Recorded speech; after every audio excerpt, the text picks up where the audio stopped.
Unit வந்து first unit வந்து இலக்கணம் கொடுத்துருக்குறாங்க. ஸோ இந்த இலக்கணத்தில் பார்த்தீங்கன்னா 25 கேள்வி கேட்குறாங்க. நம்ம யூஸ்வலாக 6th 7th 8th 9th 10th படிக்கிற அதே தான். ஸோ நம்ம தெரியும் இலக்கணம்னா நமக்கு தெரியும் 5 வகைப்படும்னு சொல்லுவாங்க. எழுத்து, சொல், பொருள், யாப்புவாணின்னு சொல்லுவாங்க. ஸோ இதில் எல்லாமே கொடுத்துருப்பாங்க. ஸோ ஃபஸ்ட்டு யூனிட்டில் பார்த்தீங்க அப்படின்னா எழுத்தும் சொல்லும் கொடுத்துருக்காங்க.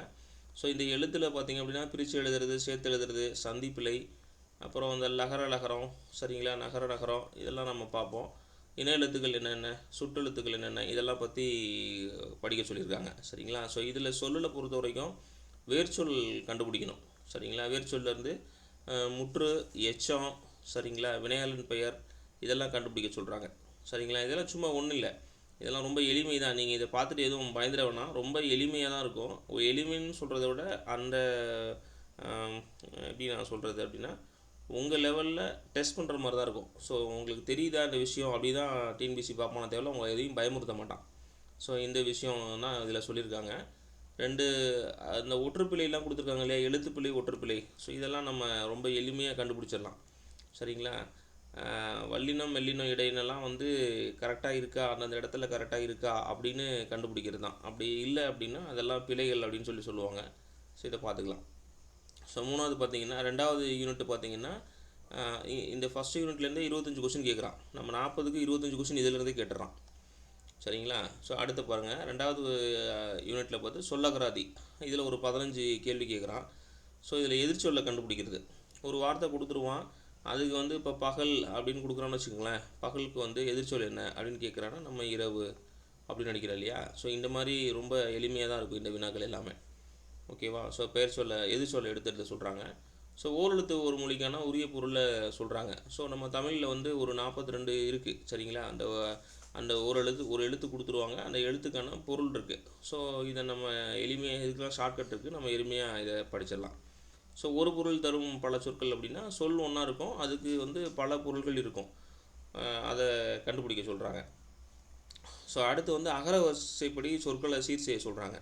ஸோ இது நம்ம எல்லாத்துக்கும் நம்ம உயிரெழுத்துக்கள், உயிர்மெய் எழுத்துக்கள், ஆயுத எழுத்து அதுக்கெலாம் இருக்கு இல்லையா. உயிரெழுத்து, மெய் எழுத்து, உயிர்மெய் எழுத்து, ஆயுத எழுத்துன்னு சொல்லுவாங்க இல்லையா. ஸோ அதில் வந்து அகரவரிசைப்படி அவங்க எழுத சொல்கிறாங்க. பீரியாடிக்கலாக அந்த ஆர்டர்ஸை வந்து கண்டுபிடிக்கிற சொல்கிறாங்க சரிங்களா. ஸோ இது ரொம்ப முக்கியம், இது முக்கியமான டாபிக். இதில் ஒரு 4-5 கொஸ்டின் வரும், ரொம்ப எளிமையாகவும் இருக்கும், இதை ஈஸியாக கண்டுபிடிச்சிடலாம் சரிங்களா.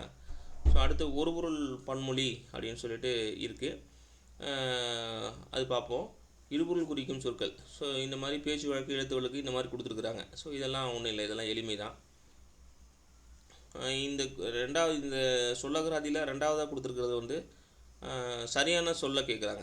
நம்ம இதை பார்ப்போம் என்னன்னு சொல்லிட்டு பார்ப்போம். அடுத்து பேச்சு வழக்கில் இருக்கிற அந்த பிழை திருத்தம். ஸோ நம்ம யூஸ்வலாக பேசுகிறதுக்கும் நம்ம இலக்கணப்படி எழுதுறதுக்கும் வந்து இருக்கிற வித்தியாசங்களை கண்டுபிடிக்கிறது நமக்கு தெரிஞ்சிருக்கணும் அது. ஸோ அது இந்த இடத்துல ஃபுல்லாக கொடுத்துருக்குறாங்க. இது ஒன்றும் இல்லை, நம்ம பால் விகிதங்கள் அதெல்லாம் கரெக்டாக பார்த்தோம்னா இது போதுமானது தான். ஸோ ஓகேங்களா. ஸோ இதுலேருந்து 15 வினாக்கள் கேட்குறாங்க, இது ரொம்ப எளிமையாக இருக்கும் இதுவும்.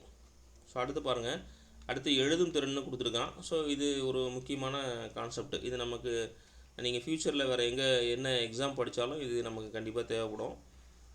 சொற்றொடர்களை ஒழுங்குபடுத்தி சொற்றொடர்களை அமைக்கிறது. ஸோ அதாவது ஒரு திருக்குறள் இருக்குன்னா திருக்குறளில் மேலே 4 சீர் இருக்கும், கீழே 3 சீர் இருக்கும் இல்லையா. ஏதாவது ஒரு 4 சீரை கொடுத்துட்டு இதை வந்து ஒழுங்குபடுத்தி எழுதுங்க அப்படின்னு சொல்லுவாங்க. ஓகேங்களா. ஸோ அந்த மாதிரி இதுதான். ஸோ தொடர் வகையில் நமக்கு தெரியும், செய்வினை, செயற்பாட்டு வினை, தன்வினை, பிறவினை எல்லாமே கேள்விப்பட்டிருப்பீங்க. இப்போ வந்து கயல்விழி கடிதம் எழுதினால் அப்படின்னா அது வந்து செய்வினை. கடிதம் கயல்விழியால் எழுதப்பட்டதுன்னா செயற்பாட்டு வினை. இந்த மாதிரி இது தன்வினை, பிறவினையும் இருக்குது. அதுக்கெலாம் ஒரு ஷார்ட்கட் இருக்குது. நீங்கள் இதெல்லாம் ரொம்ப பெருசாலாம் போட்டு குழப்பிக்க வேணாம், அதை பார்த்தோன்னே அடிச்சிடலாம் சரிங்களா. எழுதப்பட்டது நை, இந்த பிறவினைக்கு பிவி அப்படின்னு சொல்லிட்டு ஒரு சில வார்த்தைகள்லாம் இருக்குது, அதை பார்த்தோன்னே நீங்கள் என்னன்னு சொல்லிட்டு அடிச்சிடலாம். ஸோ இது வேறு ஒன்றும் இல்லை. இந்த மரபு தமிழ் அப்படிங்கிறது திணை மரபுலாம் இருக்குது இல்லையா, இதை நம்ம பார்ப்போம். ஸோ என்னென்ன அப்படின்னு பார்ப்போம். இது கான்செப்ட் ரொம்ப எளிமையான கான்செப்ட் தான். ஸோ இங்கே வந்து நம்ம உங்களுக்கு இப்போ எளிமையாக புரியணும் மாதிரி சொல்லணும் அப்படின்னா, நம்ம வீடுகளில் ப்ராக்டிக்கலாக பேசுகிறது நாய் வந்து குறைத்ததுன்னு சொல்லுவோம். ஸோ அது வந்து தவறு இல்லையா, தவறாது. நாய் குறைத்ததுன்னு நான் சொல்லுவோம், நாய் கத்தியதுன்னு சொல்லுவோம். நம்ம அதை வந்து நம்ம நாய் குறைத்ததுன்னு சொல்லிட்டு இலக்கண முறைப்படி நம்ம எழுதுகிறோம். ஸோ அந்த மாதிரி விஷயங்கள் இதில் எல்லாமே இருக்கும். சரிங்களா? அப்புறம் எழுதும் திறனில் முக்கியமானது வந்து நம்ம எங்கெங்கெல்லாம் ஃபுல் ஸ்டாப் வைக்கணும், கமா போடணும், சரிங்களா, முக்கார் புள்ளி, அரை புள்ளி, எங்கெங்கெல்லாம் வந்து வியப்பு குறியிடணும், வினா குறியிடணுங்கிற விஷயங்கள் எல்லாமே வந்து இந்த யூனிட்டில் நம்ம படிக்க போகிறோம். ஓகேங்களா? இது 3வது அலகு. 4வது அலகு வந்து கலைச்சொற்கள். ஸோ இந்த கலைச்சொற்களுக்கு நம்ம ஒரு ஒரு ஒரு புது விதமான ஸ்ட்ராட்டஜி ஃபாலோ பண்ண போகிறோம். என்ன அப்படின்னா, இந்த கலைச்சொற்களை பொறுத்த மட்டும் 10 கொஷின் கேட்குறாங்க. 10 கொஷினில் வந்து ஒரு 8 கொஷின் புக்கில் இருக்க கொஷின்ஸ் தான் கேட்பாங்க. தமிழ் புக்கில் ஒவ்வொரு அலகுக்கு பின்புறம், சரிங்களா, ஒவ்வொரு அலகுக்கு பின்புறம் அவங்க கலைச்சொற்கள் கொடுத்துருக்காங்க. சரிங்களா? அந்த கலைச்சொற்களை தான் வந்து நம்ம பார்க்க போகிறோம். இது ரொம்ப இதுவும் எளிமையாக தான் இருக்கும். ஓகேங்களா? ஸோ நெக்ஸ்ட் வந்து வாசித்தல் அப்படிங்கிறது வந்து ஒரு பாரா கொடுத்துருவாங்க. ஸோ இந்த 15 கேள்வி இதில் கேட்குறாங்க. ஒரு செட் ஆஃப் பாரா கொடுத்துருவாங்க. அப்படின்னா ஒரு 5 லைன், ஒரு 6 லைனில் ஒரு பாரா கொடுத்துருவாங்க. புக்கில் இருக்கக்கூடிய ஏதோ ஒரு அந்த செட் ஆஃப் பாராஸ் கொடுத்துருவாங்க. அந்த பாராலேருந்து 5 கேள்வி கேட்பாங்க. இந்த பாராவில் இருக்கிற நீங்கள் கேட்குற கேள்வியில் பதில் வந்து இந்த பாராவில் இருக்கும். சரிங்களா? ஸோ இதெல்லாம் ஸ்கோரிங் ஏரியா. ரொம்ப எளிமையாக 5 மார்க் அச்சீவ் பண்ணிடலாம். 35ல் 5 மார்க்கு ரொம்ப எளிமையாக இதில் அச்சீவ் பண்ணிடலாம். பார்த்துக்குங்க. சரி, ஓகே. அடுத்து இந்த மொழிபெயர்ப்புலாம் நம்ம பார்ப்போம். இலக்கிய தமிழ் அறிஞர்கள் கொடுத்துருக்காங்க இல்லையா? ஸோ இதுவும் ஒன்றும் இல்லை, இது ரொம்ப எளிமை தான், இதுவும் பார்ப்போம். இது வந்து இலக்கியம் அப்படின்னு சொல்லுவாங்க, தமிழ் இலக்கியம் அப்படின்னு சொல்லுவாங்க. ஸோ இது நம்ம ரொம்ப ஈஸியாக தான் இருக்கும், பார்த்துக்கலாம். இது ஒன்றும் பிரச்சனை இல்லை. இதில் ரெண்டுமே இருக்குது, பார்த்துக்கலாம். ஓகே. ஸோ ஜென்ரல் ஸ்டடீஸ் பார்க்கும்போது பார்ப்போம். ஸோ இதுதான் ஸ்ட்ராட்டஜி. இந்த சிலபஸில் ஏதாவது உங்களுக்கு சந்தேகங்கள் இருக்கா? நீங்கள் எதுக்காக நான் சொல்கிறேன் அப்படின்னா, இந்த தமிழ் சிலபஸை நீங்கள் வந்து இந்த எலிஜிபிலிட்டி டெஸ்ட் வந்து எப்போ இன்ட்ரடியூஸ் பண்ணாங்களோ, ஸோ அதுலேருந்து நிறைய இங்கிலீஷ் மீடியம் படிக்கிற பசங்களுக்கு வந்து வாய்ப்பு இல்லாமல் ஃபஸ்ட்டு போயிடுச்சு. முதல்ல ஒரு 2-3 வருடங்களில் வந்து 21, 22, 23 ரொம்ப இது சிரமமாயிடுச்சு. நிறைய பசங்களுக்கு வந்து இது கிடைக்காம போயிடுச்சு. எதனால் அப்படின்னா, எலிஜிபிலிட்டி அவங்க கிளியர் பண்ணலை, அந்த பர்சன்டேஜ் அவங்க வந்து பண்ணலை அப்படிங்கிறதுக்காக. அதாவது 60 மார்க் 40 கொஸ்டின் அவங்க அச்சீவ் பண்ணலங்கிறதுக்காக நிறைய பேப்பரை வேல்யூட் பண்ண விட்டாங்க.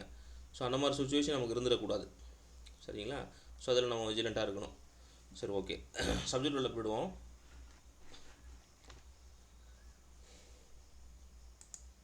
சரி, ஸோ பாருங்கள், இது வந்து நம்ம மெட்டீரியலும் பார்ப்போம். மீன் டைமில் வந்து புக்ஸு நான் எடுத்துகிட்டு வந்திருக்கேன். ஸ்கூல் புக்ஸ் தான் இது எல்லாமே. இது நம்ம எதுவும் புதுசாலாம் நம்ம எதுவுமே இது பண்ணலை, எல்லாமே ஸ்கூல் புக்ஸ் தான். ஸ்கூல் புக்ஸில் இருக்க கண்டென்ட் மட்டும்தான் நம்ம படிக்க போகிறோம். ஓகேங்களா? ஸோ அதை தொகுத்து தான் நம்ம இப்போ வந்து இந்த இடத்துல ஒரு நமக்கு புரிகிற வகையில் எளிமையான ஷார்ட் நோட்ஸாக நம்ம வச்சுருக்கோம். சரிங்களா? இதை முதல்ல பார்த்துருவோம். ஃபஸ்ட்டு இலக்கணம் எத்தனை வகைப்படும் தெரியுங்களா? ஸோ இலக்கணம்னா என்னன்னு நம்மளால் சொல்ல முடியுமா? ஒரு மொழியில் இலக்கணம் அப்படின்னு சொல்கிறாங்க இல்லையா? ஒரு மொழியில் இலக்கணம்னு என்ன சொல்கிறாங்க, எதுக்காக அதை இலக்கணம்னு சொல்கிறாங்க? ஏதாவது ஐடியா இருக்குங்களா? யாராவது? இருக்கும் சார், எனக்கு தெரியல சார். ஓகேம்மா. ஓகே. இலக்கணம் அப்படிங்கிறது ஒன்றும் ஐடியா இல்லைங்களா? தமிழ் படிச்சே 20 years ஆச்சு சார், எனக்கு தெரியுது. அதெல்லாம் ஒன்றும் இல்லைம்மா. இலக்கணம்னா என்ன, நம்ம கொஸ்டின் கேட்பாங்கன்னா கேட்க மாட்டாங்க, அதெல்லாம் ஒன்றும் பிரச்சனை இல்லை. நம்ம வந்து ஒரு மொழியை வந்து பிழை இல்லாமல் எழுதுறதுக்கும் வாசிக்கிறதுக்கும் தெரிஞ்சிருக்கணும். சரிங்களா? அதுக்கு நம்ம தேவையான விஷயங்களை பார்க்குறது தான் வந்து இந்த இலக்கணத்தில் எல்லாமே இருக்கும். சரிங்களா? மொழியை வந்து பிழை இல்லாமல், அதாவது தப்பாக நம்ம வந்து எழுதுறதோ இல்லை வந்து பேசுகிறதோ இல்லாமல் இருக்கிறதுக்காக, சரிங்களா, பிழை இல்லாமல் அந்த விஷயங்களை நம்ம செய்கிறதுக்காக தான் நம்ம வந்து இலக்கணத்தை வந்து பயன்படுத்துகிறோம். சரிங்களா? இலக்கணத்தை கற்றுக்குறோம். எந்த ஒரு மொழியிலையும் நம்ம வந்து இலக்கணத்தை கற்றுக்குறோம். ஸோ தமிழும் அப்படி மாதிரி தான். நம்மளுடைய இலக்கணம் பார்த்திங்க அப்படின்னா 5 வகைப்படும். ஸோ தமிழ் இலக்கணம் பொதுவாக வந்து 5 வகைப்படும். எழுத்து, சொல், பொருள், யாப்பு, அணி. உங்களுக்கு கேட்பான், தமிழ் இலக்கணம் எத்தனை வகைப்படும் அப்படின்னு கேட்பான். சரிங்களா? தமிழ் இலக்கணம் எத்தனை வகைப்படும் அப்படின்னா 5 வகைப்படும். எழுத்து, சொல், பொருள், யாப்பு, அணி. சரிங்களா?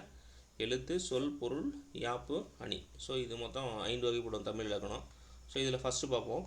எழுத்து அப்படின்னா நம்ம வழக்கமாக தமிழ் எழுத்துக்கள் எத்தனை வகைப்படும்னு சொல்லுங்கள் பார்ப்போம். ஸோ எழுத்து சொல்லட்டும். எழுத்தோட டெஃபினேஷன் என்ன அப்படின்னா, இது வந்து ஒளி வடிவமாக எழுப்பப்படுறது தான். சரிங்களா? ஸோ நம்ம வந்து வாய்ப்பகுதியிலேருந்து அது அன்னம் மேலெண்ணம் நாளோட முன்னு நடு இடை அப்படின்னு சொல்லுவாங்க. அதாவது முன்பகுதி பின்பகுதி நடுப்பகுதி இதிலேருந்து எழுப்பக்கூடிய அந்த ஒரு சவுண்ட்ஸ் அதை பேஸ் பண்ணியும் நம்ம ரிட்டனாக வரி வடிவமாக எழுதுறது தான் வந்து நம்ம வந்து எழுத்து அப்படின்னு சொல்லிட்டு சொல்கிறோம். சரியா? இந்த எழுத்து வந்து பார்த்திங்கன்னா தமிழில் 2 வகைப்படும். ஒன்று வந்து முதலெழுத்து, சரிங்களா? ரெண்டாவது வந்து சார்பெழுத்து. இந்த முதலெழுத்துக்களை சார்ந்து வரதுனால அது பேர் சார்பெழுத்து. ஸோ முதலெழுத்து நம்ம எல்லாத்துக்கும் தெரியும். சரிங்களா? இங்கே பாருங்கள், இது எல்லாத்துக்கும் தெரியுங்களா? விசிபிளாக இருக்குங்களா? நமக்கு வந்து இந்த எழுத்துக்கள் நல்லாவே தெரியும். ஸோ இதை எப்படி எழுதணும் அப்படிங்கிறத நம்ம தெரிஞ்சுக்கணும். ஸோ உயிரெழுத்துக்கள் நம்ம மொத்தம் எத்தனை சொல்கிறோம்? தமிழ் அகரவரிசை இருக்குது இல்லையா, அதில் வந்து உயிரெழுத்துக்கள் வந்து பார்த்திங்கன்னா மொத்தம் 12 சொல்கிறோம். இதெல்லாம் படிக்கணுமா அப்படின்னு நீங்கள் நினைக்கக்கூடாது. இதுதான் ரொம்ப முக்கியம். ஸோ இதிலேருந்து ஒரு 5 வினாக்கள் கேட்பாங்க. இது ரொம்ப டஃப்பாக கேட்பாங்க. ஈஸியாக அச்சீவ் பண்ணுற மாதிரி கேட்டுற மாட்டாங்க. ஒரு 5 வினாக்கள் கேட்குறாங்கன்னா 3 வினாக்கள் கொஞ்சம் நம்மளை டெஸ்ட் பண்ணுற மாதிரி கேட்பாங்க. சரி, பார்ப்போம். ஸோ உயிரெழுத்துக்கள் இப்போ எழுத்து சொல்லிட்டால், எழுத்தில் வந்து ஒளி வடிவமாகவும் வரி வடிவமாகவும், ஒளி வடிவமாக எழுதப்படுறதும் வரி வடிவமாக நம்ம வந்து எழுதுறதும் ஹேண்ட் ரிட்டனாக எழுதுறதும் தான் வந்து நம்ம எழுத்து அப்படின்னு சொல்லிட்டாங்க. இந்த தமிழ் எழுத்துக்கள் பார்த்திங்க அப்படின்னா உயிரெழுத்து மொத்தம் 12 இருக்குது. சரிங்களா? உயிரெழுத்து தெரியும். அ ஆ இ ஈ உ ஊ ஏ ஏ ஐ ஓ ஓ ஔ. சரிங்களா? ஸோ இதெல்லாம் உயிரெழுத்து சொல்கிறாங்க.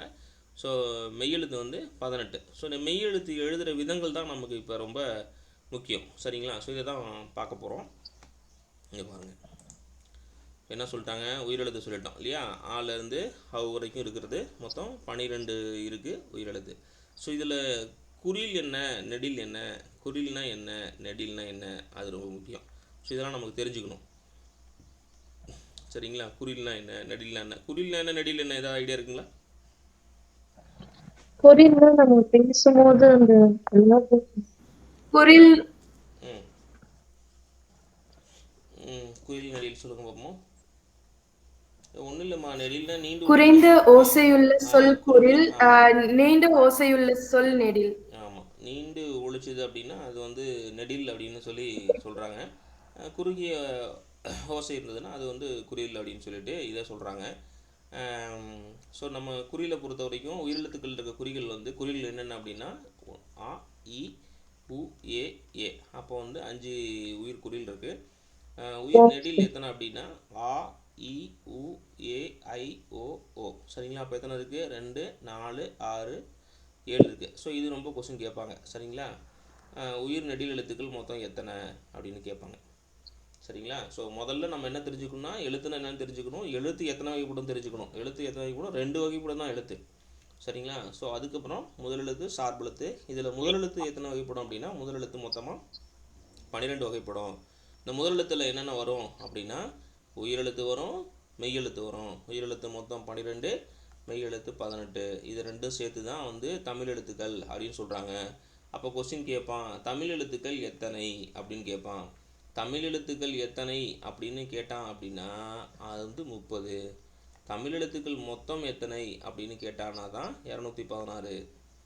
சரிங்களா? இது ரொம்ப முக்கியம். இதில் கவனமாக பாருங்கள். தமிழ் எழுத்துக்கள் எத்தனை அப்படின்னா தமிழ் எழுத்துக்கள் அப்படின்னா தமிழ் எழுத்துக்கள் வந்து 30 தான். சரிங்களா? ஒரு நிமிஷம்.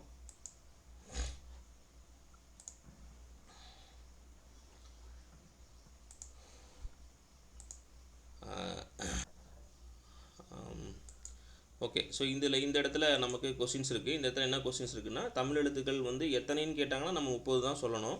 தமிழ் எழுத்துக்கள் மொத்தம் எத்தனை தான் 216 சொல்லணும். சரி, ஓகே. ஸோ குறில்னா சொல்லிட்டான். குறில்னா வந்து நம்ம உயிரெழுத்துக்களில் இருக்கிறதுல அந்த ஓசை குறுகி ஒழிக்கிறது குறில். நெடில்னா வந்து ஓசை நீண்டு ஒழிக்கிறது நெடில். ஸோ உயிர் குறில் உயிர் நெடில். ஓகேங்களா? ஓகே. ஸோ இதுக்கப்புறம் மெய்யெழுத்துக்கள். இந்த மெய்யெழுத்துக்கள் எழுதுறது தான் நமக்கு எல்லாத்துக்குமே வந்துடாது. இது எல்லோரும் கரெக்டாக எழுதுவீங்களா? இது ரொம்ப முக்கியமான கான்செப்ட். ஸோ இது எப்படி எழுதுறேன் அப்படின்னு பாருங்கள்.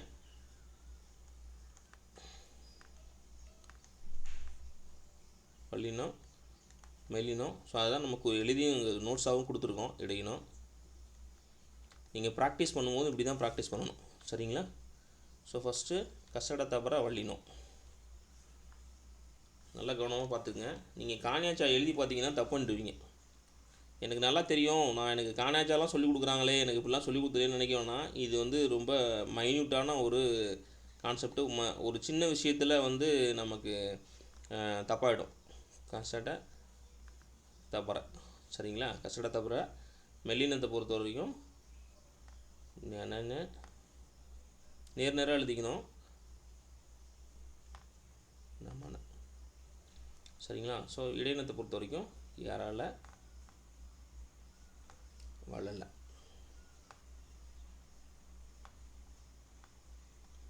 ஸோ நம்ம எழுதும் போதே எப்படி எழுதணும் அப்படின்னா, நீங்கள் இதெல்லாம் போய் கொஸ்டின் பேப்பரில் முதல்ல உள்ளே போனோன்னு எழுதி வச்சுக்கணும். பாருங்கள், க ஞ ச ஞ ட ந த ந ப மா. சரிங்களா? ஸோ மாக்கு அப்புறம் இங்கே போய்டணும். மாக்கு அப்புறம் இங்கே போயிட்டு பாருங்கள், எரல வளல. சரிங்களா? ர ந. ஓகேங்களா? ராணா ஏதாவது புரியுதுங்களா? கா ஞ ச ஞ ட ந த ந ப ம எரல வளல. சரிங்களா? எரல எரல வளல ராணா. சரிங்களா? ஸோ இதை ஒரு தடவை ப்ராக்டிஸ் பண்ணி பாருங்கள். இது ரொம்ப ரொம்ப ரொம்ப ரொம்ப முக்கியம். சரிங்களா? ஸோ கசட தபர வள்ளினம், ஞன ஞமன மெல்லினம், எரல வளல இடையினம். ரொம்ப ரொம்ப ரொம்ப ரொம்ப முக்கியம். நீங்கள் இப்படி தான் கசட தபர எழுதணும். நம்ம கிளாஸில் இனிமேல் எங்கே எக்ஸாம் போனீங்கனாலும் இதில் தமிழ்லேயும் வரும். தமிழ் இனத்துலேயும் நம்ம டெக்னிக்கல் எக்ஸாம்லேயும் இந்த ஜிகேலேயும் இது ஒரு இடத்துல வரும். கவனமாக பார்த்துக்குங்க. ஸோ இந்த மெய்யெழுத்துக்களை எப்படி எழுதணும் அப்படின்னா, நீங்கள் காணியாச்சான்னு சொல்லவே கூடாது. மெய்யெழுத்துக்களை கசட தபர வள்ளினம், ஞன ஞமன மெல்லினம், எரல வளல இடையினம். சரிங்களா? ஸோ இதை வந்து இன்றைக்கி ஒரு 10 டைமாவது எழுதி பார்த்துறீங்க. ஓகே, சரி, ஓகே. ஸோ இப்போ முதலெழுத்துக்கள் சொல்லியாச்சு, மெய்யெழுத்துக்கள் சொல்லியாச்சு. அதாவது மெய்யெழுத்துக்களில் உயிரெழுத்தை பற்றி பேசியாச்சு, மெய்யெழுத்தை பற்றியும் பேசியாச்சு. ஓகே. ஸோ அடுத்து என்ன இருக்குது? அடுத்து இதுலேயே ஆயுத எழுத்துன்னு ஒன்று இருக்குது, நம்ம பார்ப்போம். ஓகேவா? ஸோ நெக்ஸ்ட்டு வந்து பார்த்திங்க அப்படின்னா சார்பெழுத்து. சார்பெழுத்தை பொறுத்த வரைக்கும் அந்த உயிரெழுத்துக்களை சார்ந்து வரதுனால, ஸோ நம்ம முன்னாடியே சொல்லிட்டோம், உயிரெழுத்துக்கள் வந்து 2ன்னு சொல்லிட்டோம். ஒன்று வந்து முதலெழுத்துன்னு சொல்லிட்டோம், இன்னொன்று வந்து முதலெழுத்துன்னு சொல்லிட்டோம். இன்னொன்று வந்து என்ன சொல்லியிருக்கோம்? இருக்கீங்களா? என்ன சொல்லியிருக்கோம்? முதலெழுத்து சார்பெழுத்து சொல்லியிருக்கோம். அந்த முதலெழுத்தில் உயிரெழுத்து மெய்யெழுத்து சொல்லிட்டோம். சரிங்களா? இதில் முதலெழுத்து சார்பெழுத்து சொல்லிட்டோம். இப்போ ரெண்டாவதாக வர்றது வந்து இப்போ சார்பெழுத்து. சரிங்களா? ஸோ இந்த சார்பெழுத்துக்குன்னா இந்த முதலெழுத்துக்களை சார்ந்து வரும். அந்த உயிரெழுத்துக்களையும் மெய்யெழுத்துக்களையும், சரிங்களா, உயிரெழுத்துக்களையும் மெய்யெழுத்துக்களையும் சார்ந்து வர்றதுனால இது வந்து சார்பெழுத்து அப்படின்னு சொல்லி சொல்கிறோம். ஸோ இப்போ இந்த சார்பெழுத்துக்கள் எத்தனை வகைப்படும் அப்படின்னா, சார்பெழுத்துக்கள் 10 வகைப்படும். இது என்ன ஒரே வகையாக இருக்குது, இதெல்லாம் என்ன ஏது அப்படின்னா, நீங்கள் இங்கே ஒன்றும் மனப்பாடம்லாம் பண்ண தேவையில்ல. 10 பேரை சார்ந்து இருக்கணும், அவ்வளோதான். நம்ம வந்து லைஃப்பில் நல்லா வாழணும் அப்படின்னா 10 பேரை சார்ந்து இருக்கணும், அவ்வளோதான். அப்போ சார்ந்து இருக்கணும் அப்படின்னா அது வந்து சார்பெழுத்துக்கள். சரிங்களா? 10 பேரை நம்ம சார்ந்து இருக்கணும் அப்படின்னு ஞாபகம் வச்சுக்கோங்க. அப்போ சார்பெழுத்துக்கள் 10 வகைப்படும். ஸோ இது பார்த்திங்க அப்படின்னா உயிர்மை ஆயுதம், உயிர்மை ஆயுதம் சொல்லி பார்க்கணும். உயிர்மை ஆயுதம், உயிரளபடை, ஒற்றளபடை, குற்றிய லுகரம், குற்றிய லிகரம், ஐகார குறுக்கம், அவுகார குறுக்கம், மகர குறுக்கம், ஆயுத குறுக்கம். சரிங்களா? ஸோ இது 3 ஒரு வகை. குறுக்கம் அப்படின்னா குறுகி வர்றது. லிகரம் உகரம் இதெல்லாம் உகரத்தில் வரும். சரிங்களா? அளபடைன்னா நீண்டு ஒழிக்கிறது, அளபடையில் வருது. ஸோ உயிர்மை ஆயுதம் இது பேசிக். சரிங்களா? ஓகே, சரி பார்ப்போம். ஃபஸ்ட்டு உயிர்மை பார்ப்போம். உயிர்மை எழுத்துக்கள் அப்படின்னா, இப்போ உயிரெழுத்தும் மெய்யெழுத்தும் சேர்ந்து, இப்போ உயிரெழுத்தில் 12 சொல்லிட்டோம், மெய்யெழுத்துக்கள் வந்து 18 சொல்லிட்டோம். இந்த ரெண்டும் சேர்ந்து, சரிங்களா, வருவது தான் உயிர்மை எழுத்துக்கள் அப்படின்னு சொல்கிறாங்க. ஸோ ஒரு உதாரணத்துக்கு கா அப்படிங்கிறத எப்படி பிரிப்போம் அப்படின்னா, இக்கு கூட்டல் ஆ, கா. ஸோ இந்த கான்செப்ட் தான் பிரித்தெழுதுகளில் வரும். நீங்கள் ஒரு நிலைமொழி ஒரு ஒரு வார்த்தை இருக்குதுன்னு வச்சுக்கோங்க, வார்த்தையை வந்து 2ஆக ஸ்பிளிட் பண்ணுறீங்க, பிரிக்கிறீங்க அப்படின்னா முதல்ல இருக்கிற வார்த்தை வந்து நிலைமொழின்னு சொல்லுவாங்க. இலக்கண முறைப்படி முதல்ல இருக்கிறத நிலைமொழின்னு சொல்லுவாங்க, ரெண்டாவதாக வரத வருமொழின்னு சொல்லுவாங்க. இந்த நிலைமொழியோட இறுதியில் சரிங்களா, நிலைமொழியோட இறுதியில் இருக்கக்கூடிய அந்த எழுத்தை வந்து நம்ம வந்து அந்த உயிர்மெய் எழுத்தை உயிரெழுத்தாகவும் மெய்யெழுத்தாகவும் பிரிய கற்றுக்கணும். சரிங்களா, என்ன உயிர்மெய் எழுத்து இருக்கோ அந்த எழுத்தை உயிரெழுத்தாகவும் மெய்யெழுத்தாகவும் ஒற்றுப்பிழை இல்லாமல் பிரிக்க தெரிஞ்சுக்கிட்டோம்னா தான் இந்த நம்ம பிரித்தெழுதுகள் கரெக்டாக எழுத முடியும், சேர்த்தெழுதுகள் கரெக்டாக எழுத முடியும், ஒற்றுப்பிழையும் ஈஸியாக நம்ம கண்டறிய முடியும். சரிங்களா, ஸோ இதை கவனமாக பாருங்கள். ஸோ இக்கு அப்படின்னா அதாவது கா அப்படின்னா இக்கு குட்டல் லா. சரிங்களா, ஸோ இதுவே கா அப்படின்னா நம்ம என்ன சொல்ல போகிறோம், இக்கு குட்டல் ஆ அப்படி சொல்ல போகிறோம். ஓகேங்களா, ஸோ இங்கே பாருங்கள், இப்போ பாருங்கள், இப்போ வந்து உயிர்மெய் எழுத்துக்கள் 216 சொல்லியிருக்கேன்.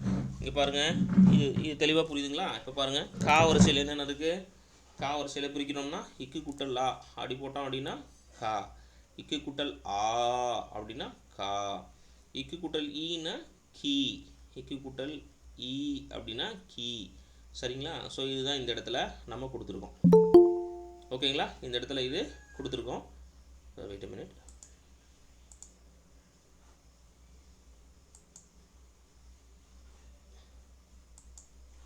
ஓகே, ஸோ இதே மாதிரி எல்லாத்துலேயும் காணியா சானா எல்லாத்துக்குமே நம்ம போட்டு பார்க்கணும். சரிங்களா, இதை பிரிக்கிறத ரொம்ப கவனமாக பார்த்துக்கணும்.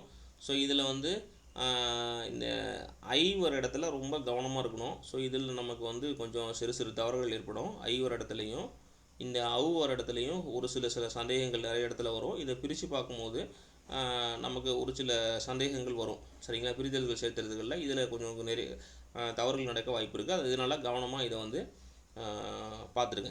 சரிங்களா, ஓகே, இது போட்டுறனால இப்போ நீன்னு கொடுக்குறாங்கன்னு வச்சுக்கோங்களேன், இன் கூட்டல் ஏ.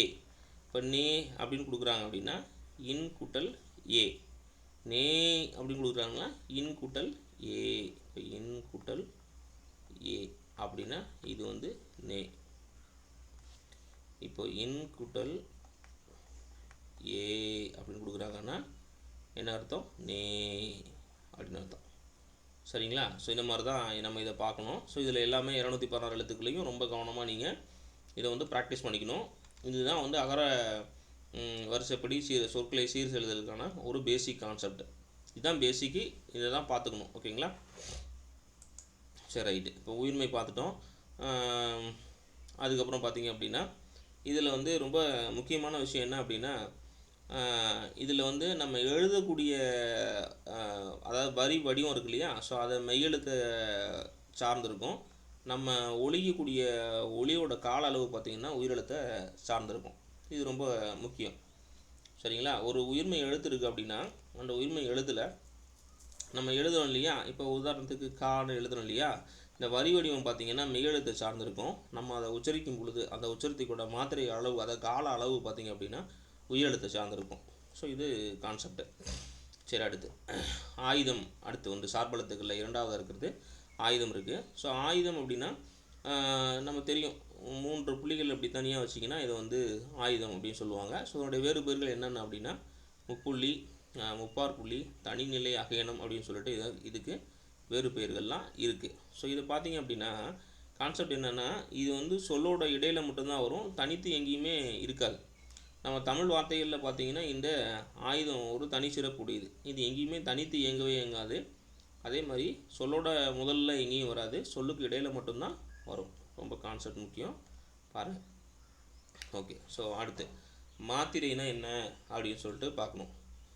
ஓகேங்களா, இந்த அளபடைக்கு போகிறதுக்கு முன்னாடி, அளபடை, இந்த குற்றியலிகரம், லுகரம் அதுக்கெல்லாம் போகிறதுக்கு முன்னாடி நம்ம மாத்திரைனா என்னென்னு தெரிஞ்சுக்கணும். ஸோ மாத்திரை ஏதாவது சிலபஸ், அந்த சிலபின்னு சொல்கிறாங்க இல்லையா, அதில் ஏதாவது ஐடியா இருக்குங்களா உங்களுக்கு?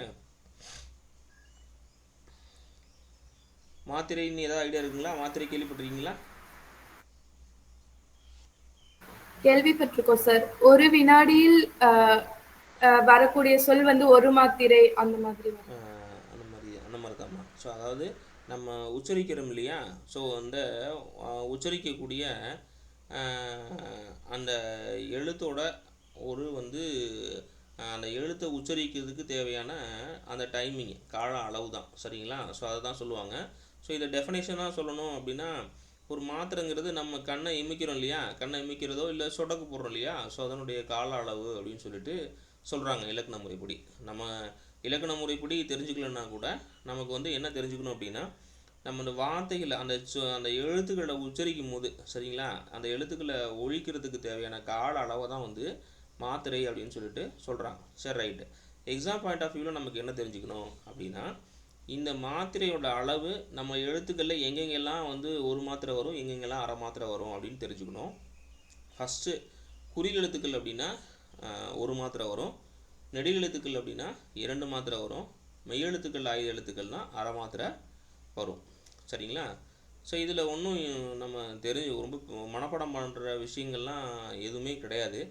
ஸோ ஒரு சொல் வந்து நீண்டு ஒழிச்சது அப்படின்னா, அதாவது அதுவே நீண்டு இருக்குது அப்படின்னா 2 மாத்திரை, நீண்டு 2 நீண்டு அப்படின்னு சொல்லுவாங்க. அந்த சொல் வந்து நீண்டு இருந்ததுன்னா நெடில்னா 2 அப்படிங்களா, 2 மாத்திரை, குறில்னா 1 மாத்திரை.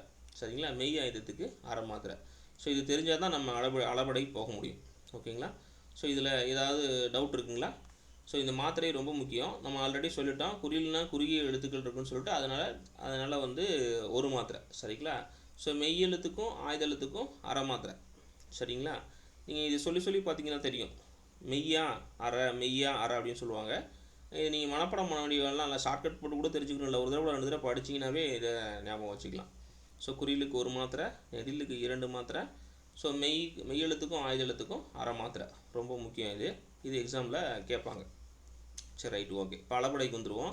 ஸோ சார்பு எழுத்துக்களில் 3ஆம் வகை அளபடை முன்னமே சொன்னோம் நம்ம. அளபெடுத்தல் அளபடை அப்படின்னா என்ன அப்படின்னா, எழுத்துக்கள் வந்து நம்மளுடைய மாத்திரை அளவிலிருந்து நீண்டு ஒழிக்கிறதா வந்து நீண்டு ஒழிக்கிறதா என்னன்னு சொல்கிறாங்க அப்படின்னா அளபடை அப்படின்னு சொல்கிறாங்க. ஸோ அளபெடுத்தல் அப்படின்னாவே வந்து நீண்டு ஒழிக்கிறது தான் வந்து அளபெடுத்தல். சரிங்களா? ஸோ இது 2 வகைப்படும். ஒன்று வந்து உயிரளபடை, இன்னொன்று ஒற்றளபடை. ஒரே நிமிஷம்.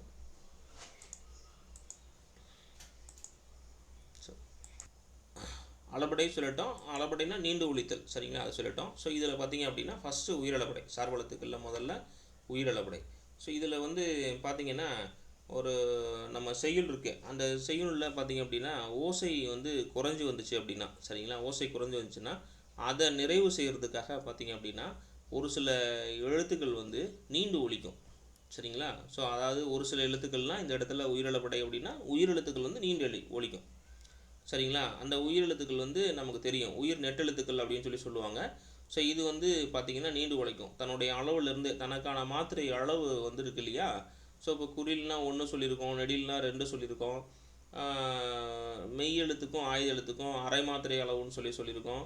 ஸோ இந்த மாதிரி தன்னுடைய இயல்பான அளவுலேருந்து அந்த மாத்திரை அளவுலேருந்து அது நீண்டு ஒழிச்சிச்சு அப்படின்னா அதை வந்து என்ன சொல்கிறாங்கன்னா உயிரிழப்படை அப்படின்னு சொல்கிறாங்க. நீங்கள் நமக்கு எக்ஸாம் பாயிண்ட் ஆஃப் வியூவில் என்ன கேட்பாங்கன்னா, அளபடையில் இந்த டைப்பை கொடுத்துருவாங்க, இந்த 3 டைப்பை கொடுத்துட்டு ஏதாவது ஒரு செயல் கொடுத்துட்டு அது என்ன அளபடைன்னு கேட்பாங்க. ஸோ இது எக்ஸாம் பாயிண்ட் ஆஃப் வியூவில். ஸோ இது இப்போ கான்செப்ட் என்ன அப்படின்னா, உயிரிழப்படை அப்படின்னா செய்யுளில் ஒரு ஓசை குறையும் பொழுது அந்த சொல் வந்து அதாவது வந்து உயிர் நெட்டெழுத்துக்கள் பார்த்திங்க அப்படின்னா முதல்ல இடையில் கடையில் எல்லா இடத்துலையும் தன்னுடைய அளவில் வந்து நீண்டு ஒழிச்சது அப்படின்னா அது உயிரிழப்படை அப்படின்னு சொல்லிட்டு சொல்கிறாங்க. ஸோ இது வந்து உயிரிழப்படை 3 வகைப்படும். ஓகேங்களா? ஸோ 3 வகைப்படும். என்னென்ன 3 வகைப்படும்னா செய்யுள் இசை அலைப்படை, அதுலேயும் இருக்குது செய்யுள்ள இசை போடணும், செய்யுள் இசை. சரிங்களா? செய்யுள்ள இசை போடணும், செய்யுள் இசை அலைப்படை, அதாவது செய்யுள் இசை அலைப்படை, அதுதான் இசை நிறை அலைப்படைன்னு சொல்லுவாங்க. இதுவே எக்ஸாம்பிள் கேட்டிருக்காங்க, இந்த செய்யுள் இசை அலைப்படையுடைய வேறு பெயர் என்ன அப்படின்னு கேட்பாங்க. சரிங்களா? ஓகே. அடுத்து இன்னிசை அலைப்படை, அடுத்து சொல்லிசை அலைப்படை. செய்யுள் இசை அலைப்படை, அதோட இன்னொரு பேர் வந்து இசை நிறை அலைப்படை, அடுத்து இன்னிசை அலைப்படை, அதோட இன்னொரு பேர் வந்து இன்னொரு டைப் வந்து அடுத்த டைப் வந்து சொல்லிசை அலைப்படை. சரி ரைட்டு, பார்ப்போம் வாங்க. இப்போ செய்யுள் இசை அப்படின்னா, இந்த செய்யுள் இசை அப்படிங்கிறது பார்த்திங்க அப்படின்னா இந்த முன்னமே நம்ம சொன்னது தான், முதல்ல மொழியோட முதல்ல சரிங்களா ஓதல் வேண்டும். சரிங்களா? உரா அறுக்க இது மொழி இடையில், நலா பட மொழி இறுதி. ஓகேங்களா? நீங்கள் இது எதுவுமே பெரிய லெவல்லலாம் ஒன்றும் நீங்கள் ஞாபகம் வச்சுக்க வேணாம். இப்போ இதுக்கு ஒரு சின்ன ஷார்ட்கட்டை சொல்கிறேன். இங்கே பாருங்கள், அப்படின்னு இந்த எல்லா இடத்துலையும் நீங்கள் போய் பார்த்தீங்கன்னா உம்முன்னு இருந்தது அப்படின்னா அது இன்னிசை. சரிங்களா? அது இன்னிசை. நீங்கள் வந்து இனிமையான இசையுடையது அப்படின்னு ஞாபகம் வச்சுக்கணும். இன்னிசை, கெடுப்பதுவும் எடுப்பதுவும், இதுக்கு நிறைய எடுத்துக்காட்டு இருக்குது. நான் புக்கில் இப்போ எடுத்துகிட்டு வந்திருக்கேன், அதை காட்டுறேன். சரிங்களா? இது இன்னிசைன்னு சொல்லுவாங்க. சொல்லிசை ஈ வந்தது எல்லாம் இந்த இதெல்லாம் ஈ வரும். எங்கெல்லாம் ஈ வருதோ அங்கெல்லாம் அது வந்து சொல்லிசை. அது பேரே நீங்கள் சொல்லி அப்படின்னு ஞாபகம் வச்சுக்கணும். சரிங்களா? சொல்லி ஞாபகம் வச்சுக்கணும்.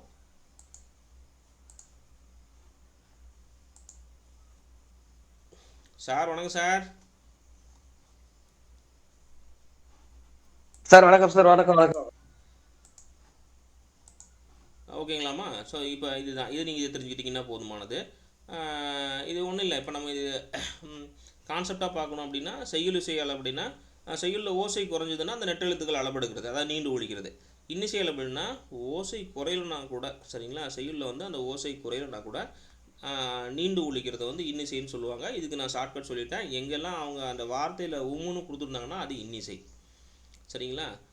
சொல்லிசை அப்படின்னா அந்த பெயர் சொல் இருக்கும். அந்த பெயர் சொல் வந்து எச்ச சொல்லாக தெரிஞ்சு நீண்டு ஒழிக்கும். ஸோ நீங்கள் இதெல்லாம் நீங்கள் கான்செப்டாக இதெல்லாம் வந்து மனப்பாடம் பண்ணணும் அவசியம் இல்லை. நம்ம ஒரு வார்த்தை கொடுத்துட்டு அந்த வார்த்தையில் வந்து இது என்ன அளபடின்னு கேட்பாங்க. ஸோ அதுதான் நம்ம ஃபைண்ட் அவுட் பண்ணணும். இப்போ இந்த சொல்லிசை அளபடிக்கு கண்டுபிடிக்கிறது வந்து அந்த வார்த்தையில் ஈ இருக்கும். சரிங்களா? ஈ இருக்கும். அந்த ஈ இருந்தது அப்படின்னா அது வந்து சொல்லிசை. அதான் சொல்லி அப்படின்னு சொல்லிட்டா.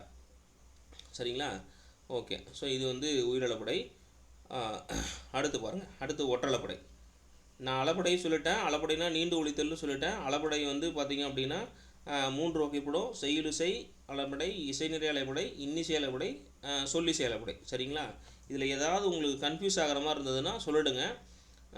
நான் இன்னொரு தடவை கூட சொல்கிறேன். சரிங்களா? இது ரொம்ப முக்கியமான ஒரு கான்செப்ட், கொஸ்டினில் கேட்பாங்க. ஸோ அடுத்து பாருங்கள், ஒற்றளப்படை. இந்த ஒற்றளப்படையை பொறுத்த வரைக்கும் மெய்யெழுத்துக்கள் இருக்கு இல்லையா? ஸோ வந்து செய்யுளில் ஓசை குறையும் போது இந்த மெய்யெழுத்துக்கள் 16 அளபடுத்துது அப்படின்னா அது வந்து ஒற்றளப்படை அப்படின்னு சொல்லுவாங்க. சரிங்களா? இது ஓகே. ஸோ அடுத்து வாங்க. அடுத்து வந்து குற்றியல் உகரம். ஸோ இந்த குற்றியல் உகரத்தை வந்து என்ன சொல்கிறாங்க அப்படின்னா, குற்றியல் உகரம் அப்படின்னா இந்த குறுமை குட்டல் இயல் குட்டல் உகரம் அப்படின்னு சொல்கிறாங்க. இது பிரித்து எழுதுறதே நமக்கு கொஸ்டின்ஸ் கேட்பாங்க. குற்றியல் உகரத்தை 4 ஆப்ஷன் கொடுத்து பிரித்து எழுத சொல்லுவாங்க.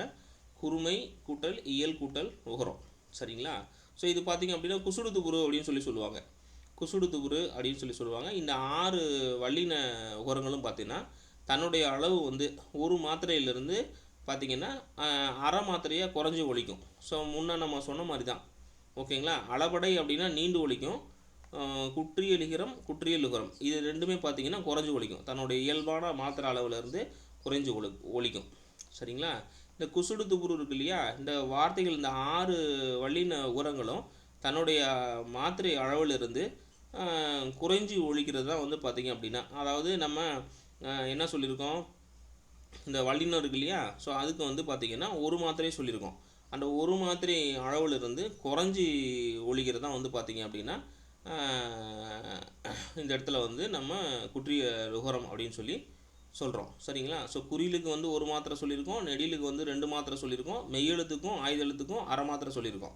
ஸோ அந்த குறியெழுத்துக்களில் இருக்கக்கூடிய அந்த வல்லினம் 6 இந்த குசுடு துபுருங்கிற ஒரு 6 எழுத்துக்களுக்கும் தன்னுடைய இயல்பான மாத்திரை அளவிலிருந்து குறைஞ்சி ஒழிச்சுது அப்படின்னா அதை வந்து குற்றியலுகரம்னு சொல்லியிருக்கோன்னு சொல்லிட்டோம். சரி, ரைட்டு.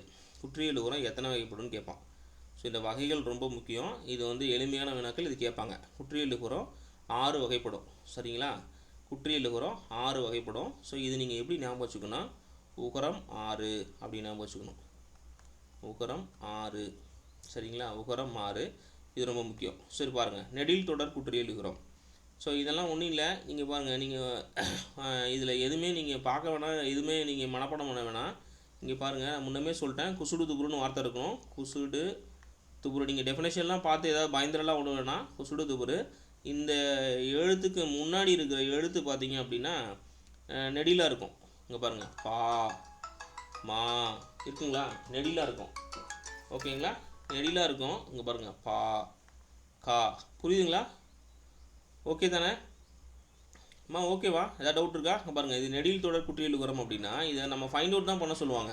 கீழ்கண்ட வார்த்தைகளில் எந்த வார்த்தை வந்து நெடில் தொடர் குற்றியலுகரம், ஆயுத தொடர் குற்றியலுகரம் கேட்பாங்க. ஒன்றுமே இல்லை. இதில் நம்ம குற்றியலுகரம் அப்படின்னா அந்த குசுடு துபுருங்கிற வார்த்தை இருக்கும். அந்த வார்த்தைக்கு இருக்கிற விஷயங்களை வச்சு தான் நம்ம இந்த 6ஐயும் டிஃபைன் பண்ண போகிறோம். ஓகேங்களா. ஃபஸ்ட்டு நெடில் தொடர் குட்டி எழுதுகிறோம். நெடில் தொடர் அப்படின்னா அந்த குசுடுத்துபுரு வார்த்தைக்கு முன்னாடி. ஸோ இன்னுமே சிம்பிளாக சொல்லலாம், இந்த நெடில் தொடர் மட்டும் 2 இதாக தான் இருக்கும், 2 எழுத்தாக தான் இருக்கும். ஸோ இது ஓகே. நெக்ஸ்ட்டு வந்து ஆயுத தொடர் குற்றி எழுதுகிறோம். ஸோ நம்ம ஃபஸ்ட்டு விஷயத்தில் ஃபைண்ட் அவுட் பண்ணது தான் இந்த ஆயுத எழுத்து இந்த குசுடுத்துபுருக்கு முன்னாடி இருக்கும். சரிங்களா. ஸோ ஆயுத எழுத்தை தொடர்ந்து வரும் குற்றி எழுதுகிறோம். இது வந்து என்னென்னு சொல்கிறாங்கன்னா எஃகு அது இது எல்லாமே வந்து ஆயுத தொடர் குற்றி எழுதுகிறோம். ஸோ நெக்ஸ்ட்டு உயிர் தொடர் குற்றி எழுதுகிறோம். இந்த உயிர் தொடர் குற்றி எழுதுகிறோம் அப்படின்னா தனிநெடில் அல்லாத உயிரெழுத்து. ஸோ தனிநெடில் அல்லாத அப்படின்னா இங்கே பாருங்கள், இங்கே வந்து பாகு அதாவது போட்டால் சரி பாகு அப்படின்னு போட்டாங்க இல்லையா, இங்கே நெடில் தொடர் இருக்குது இல்லையா. ஸோ அதுக்கு பதிலாக இதுக்கு முன்னாடி பார்த்திங்க அப்படின்னா தனி நெடில் வரும். சரிங்களா. ரி ரா ஈ சரிங்களா, பா லா அந்த மாதிரி குசுடுத்துபுரு. உங்களுக்கு சிம்பிளாக ஃபைண்ட் அவுட் பண்ணுறதுக்கு நெடில் தொடர்னா 2 இது எழுத்து தான் இருக்கும். அந்த மாதிரி நீங்கள் ஞாபகம் வச்சுட்டிங்கன்னா போதும். ஸோ நெக்ஸ்ட்டு பாருங்கள், அடுத்து வன் தொடர் குட்டி எழுதுகிறோம். வன் தொடர்னா வள்ளினமை. ஸோ இங்கே வந்து உயிர் தொடர்னா அந்த தனிநெடில் அல்லாத உயிரெழுத்து. ஸோ இது பார்த்தீங்க அப்படின்னா வன் தொடர்னா வள்ளினமை. உங்களுக்கு இது இலக்கண முறைப்படி பிரித்து சொல்லணும் அப்படின்னா உயிர் தொடர் அப்படின்னா இந்த குசுடுத்துபுருக்கு முன்னாடி உயிர் தொடர் எழுத்துக்கள் இருக்கும். இங்கே பாருங்கள், அரசு போட்டிருக்கானா இரு கூட்டல் ஆ, கயிறு போட்டிருக்கானா இ. சரிங்களா. இதை நீங்கள் பார்க்கணும். 9 போட்டானா 9க்கு வந்து இப்பு கூட்டல் ஆ. இந்த மாதிரி வரலாறு போட்டிருக்காங்களா லா அப்படின்னா இல் கூட்டல் ஆ. சரிங்களா. இங்கே பாருங்கள், இதுதான் இந்த பிரித்து பார்த்திங்க போது நம்ம வந்து அதில் வந்து உயிரெழுத்துக்கள் இருக்கும் அப்படின்னு சொல்லுவாங்க. நீங்கள் இந்த அளவுக்குலாம் டெஃபினேஷன் தெரிஞ்சுக்கணுன்னு ஒரு நெசசிட்டி இல்லை. ஸோ சாதாரணமாக நீங்கள் அந்த வார்த்தை கொடுத்தாங்கன்னா அந்த வார்த்தை என்ன வார்த்தைன்னு கண்டுபிடிச்சா மட்டும் போதுமானது. ஓகே. ஸோ நெக்ஸ்ட்டு பாருங்கள், வன் தொடர் குற்றி எழுதுகிறோம். வன் தொடர் அப்படின்னா இதுலேயே இருக்குது வள்ளின எழுத்துக்கள் வந்து அந்த குற்றியலுகரத்துக்கு முன்னாடி வள்ளின எழுத்துக்கள் இருக்கும். குற்றியலுகர வார்த்தைகள் சொல்லிட்டோம், உகரத்தோட வார்த்தைகள் குசுடுத்துபுருன்னு சொல்லிட்டோம். அதுக்கு முன்னாடி வந்து வள்ளின எழுத்துக்கள் இருக்கும். இங்கே பாருங்கள், கசட தவற இருக்கும். ஓகேங்களா. கசட தவற இருக்கும். மெல்லின எழுத்துக்களும் அதே மாதிரி தான், மெல்லின எழுத்துக்கள் இருக்கும். என்னென்ன ஞாபகம் இருக்கும். ஏதாவது புரியலன்னா கேளுங்க. இது பார்க்க ஒரு மாதிரி வேகா இருக்கும். ரொம்ப சிம்பிளான ஒரு வினாக்கள் இது வந்து. ஓகேங்களா. இடைத்தொடர்னா இடையெழுத்துக்கள் இருக்கும், ஏழ வளல இருக்கும். சரிங்களா. ஓகேங்களா. மைக்கு யாரும் ஆஃப் பண்ணாமல் இருக்கீங்க. மைக்கு ரொம்ப ஓகே. சரி, நம்ம இதோட ஸ்டாப் பண்ணிப்போம். இன்றைக்கி கிளாஸில் என்ன பார்த்தோம் அப்படிங்கிறத புக்கில் இருக்கக்கூடிய கண்டென்ட்டை மட்டும் நம்ம பார்த்துருவோம். ஓகேங்களா. ஸோ இதை ஒரு ரீகேப் பண்ணிவிடுவோம். ஸோ இன்றைக்கி கிளாஸில் என்னென்ன பார்த்தோம் அப்படிங்கிறத ரீகேப் பண்ணிவிடுவோம். நம்ம இலக்கணம் தான் பார்த்துருக்கோம். ஸோ இன்றைக்கி கிளாஸில் பார்த்தீங்கன்னா இலக்கணம் பார்த்துருக்கோம். இலக்கணம் அப்படின்னா நம்ம ஒரு மொழியை வந்து பிழை இல்லாமல் எழுதுறதுக்கும் பேசுகிறதுக்கும் தேவையானது வந்து இலக்கணம்னு சொல்லிட்டோம். ஸோ இலக்கணம் 5 வகைப்படும். அது எழுத்து இலக்கணம், எழுத்து, சொல், பொருள், யாப்பு, அணின்னு சொல்லிட்டு 5 வகைப்படும் சொல்லியிருக்கோம். ஸோ இதில் எழுத்தை பற்றி பேசியிருக்கோம். எழுத்து வந்து பார்த்திங்க அப்படின்னா நம்ம எழுத்துனா என்னென்னு சொன்னோம்னா ஒளி வடிவமாகவும் வரி வடிவமாகவும் எழுப்பட தான் எழுத்துன்னு சொல்லியிருக்கோம். ஸோ இதை முதலெழுத்து முதலெழுத்து சார்பெழுத்துன்னு 2ஆக பிரிக்கிறோம் எழுத்தை. ஸோ இது முதலெழுத்துக்கள் வந்து பார்த்திங்க அப்படின்னா உயிரெழுத்துக்கள் மெய் எழுத்துக்களும் சேர்ந்து முதலெழுத்துக்கள் வந்து 30ன்னு சொல்கிறோம். ஸோ இதில் தான் கான்செப்ட் சொன்னோம். தமிழ் எழுத்துக்கள் எத்தனைன்னு கேட்டாங்கன்னா 30, தமிழ் எழுத்துக்கள் மொத்தம் எத்தனைன்னு கேட்டாங்கன்னா நம்ம 216 சொல்லணும். சரிங்களா. ஸோ மெய் எழுத்து சொன்னால் மெய் எழுத்து 3ஆக பிரிச்சிருக்காங்க. வல்லினம், மெல்லினம், இடையினம் சொல்லிட்டு 3ஆக பிரிச்சிருக்கிறாங்க. இது 3ஆக பிரிச்சிருக்கிறாங்க. ஸோ அதை சொல்லியிருந்தோம். சரிங்களா. முதலெழுத்துக்கள். அடுத்து சார்பெழுத்துக்களை பொறுத்த வரைக்கும் சார்பெழுத்துக்கள் 10 வகைப்படும் சொல்லியிருக்கோம். உயிர்மை, ஆயுதம், அளபடை 2, உயிரளபடை, ஒற்றளபடை, குற்றியலிகரம், குற்றியலுகரம், குறுக்கம் வந்து 3, ஐகார குறுக்கம், அவகார குறுக்கம், மகர குறுக்கம், ஆயுத குறுக்கம். ஸோ இதை தான் நம்ம சொல்லியிருக்கோம். இப்போ இன்றைக்கி கிளாஸில் வந்து அளபடையும் குற்றியலுகரமும் பார்த்துருக்கோம். சரிங்களா. ஸோ இன்றைக்கி கிளாஸில் பார்த்த விஷயங்கள் நம்ம புக்கில் என்னென்ன இருக்குது அப்படிங்கிறத மட்டும் ஒரு கிளான்ஸ் பார்த்துட்டு நம்ம இந்த கிளாஸை வைண்ட் அப் பண்ணிக்கலாம். ஓகேங்களா. ஸோ பாருங்கள். ஸோ இன்றைக்கி வந்து பார்த்ததில் இது வந்து 6th புக்கு. ஓகேங்களா. 6th புக்கு நம்ம தமிழ் மொழியோட இலக்கண வகைகள் 5 இது பார்த்துட்டோம். சரிங்களா. எழுத்து, சொல், பொருள், யாப்பு, அணி பார்த்துட்டோம். ஸோ எழுத்துன்னா நம்ம சொல்லிட்டோம், ஒளி வடிவமாக நம்ம எழுப்புறதும் வரி வடிவமாக வந்து எழுதுறதும் தான் எழுத்துன்னு சொல்லிட்டோம். ஸோ உயிரெழுத்துக்கள் சொல்லியிருந்தோம். உயிரெழுத்துக்களை பொறுத்த வரைக்கும் 12 சொல்லியிருக்கோம். ஸோ இந்த உயிருக்கு முதன்மையானது எது அப்படின்னு கேட்பாங்க. இது ஒரு கான்செப்ட். உயிருக்கு முதன்மையானது காற்று. நம்ம கிளாஸில் என்ன சொல்லியிருக்கோம் அப்படின்னா நம்ம உயிரெழுத்துக்கள் உச்சரிக்கும் போது, அதாவது வந்து வாயோட அந்த அண்ணன்னு சொல்கிறாங்க இல்லையா, வாயோட நாக்கில் முனிப்பகுதி முதல் இடை கடை அப்படின்னு சொல்லுவாங்க, முன்பகுதி பின்பகுதி நடுப்பகுதி அப்படிங்கிற மாதிரி சொல்லுவாங்க. ஸோ இது எல்லாமே உச்சரிக்கிறதுக்கு முதன்மை எதுன்னா காற்று. சரிங்களா? ஸோ இயல்பாக வந்து நம்ம வாயை திறக்கும் போது, உதடுகளை அசைக்கும் போது, நாவை வந்து அசைக்கும் போது ஏற்படுறது வந்து சரிங்களா, இந்த ரொம்ப ஒரு எளிமையான செயல்பாடுகளில் வந்து நடக்கிற விஷயங்கள் தான் வந்து இந்த உயிரெழுத்துக்களை சொல்லி சொல்கிறாங்க இந்த இடத்துல. ஸோ இது தெரிஞ்சுக்கணும்.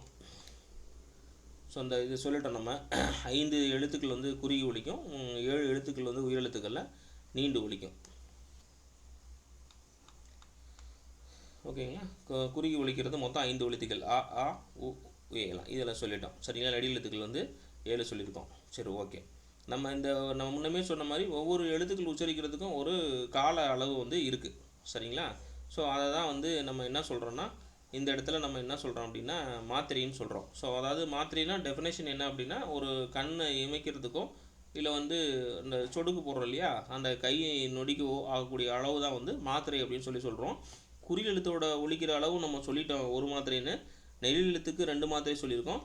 மெய்யெழுத்துக்கும் ஆயுத எழுத்துக்கும் எவ்வளோ சொல்லியிருக்கோம்? மெய்யெழுத்துக்கும் ஆயுத எழுத்துக்கும் எவ்வளோ சொல்லியிருக்கோம்? இருக்கீங்களா?